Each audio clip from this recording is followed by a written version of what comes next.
In 2 years, the COVID pandemic has taken the lives of more than 6 million people across the world.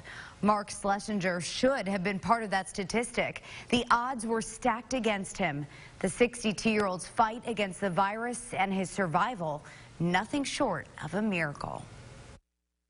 Played golf. I was not overweight. I was exercising every day. A year and a half ago, Mark Schlesinger had an entirely different life. Perfect health. But a lot can change in that amount of time. Everybody tells me, you're such a miracle. In October of 2020, Mark, struggling to breathe and battling a high fever, drove himself to the ER at CHI St. Vincent in Little Rock.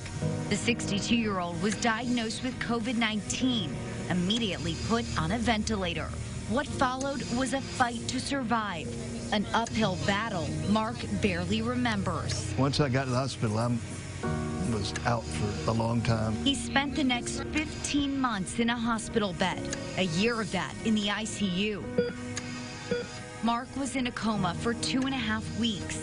He suffered a brain bleed and underwent a total of 16 chest surgeries. I kept telling my brother, my sister, that I wasn't going to make it. He was flown out to UT Southwestern in Dallas and put on the highest level of life support. For nearly 5 months, Mark was hooked up to an ECMO machine, a last resort for COVID patients. Doctors said there was little chance he would survive. They said, even if he makes it, he'll be a paraplegic. Mark coded 6 times. Each time he was brought back to life, a team of doctors and nurses by his bedside.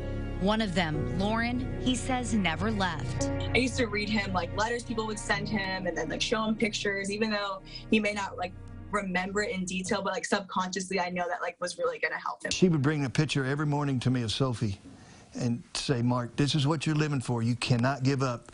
She would beat it in my head. You cannot give up. Don't give up. What Mark desperately needed was a lung transplant. In August of last year, an answered prayer.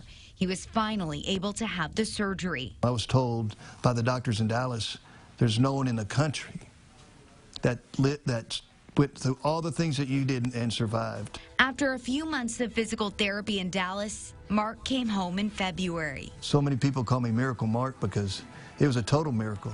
A walking miracle, literally. It is 1 in a million chance I would make it. Mark has a hard time staying put these days. And go to therapy every day and do exercises because my goal is to get back walking again on my own, hopefully by the spring, late spring, early summer. Busy catching up on lost time. I seem like I go to dinner every night with different people. Even going back to work part-time. I came back to live. I didn't come back just to lay at home and do nothing. An inner strength he discovered while in the hospital. I never intended on giving up.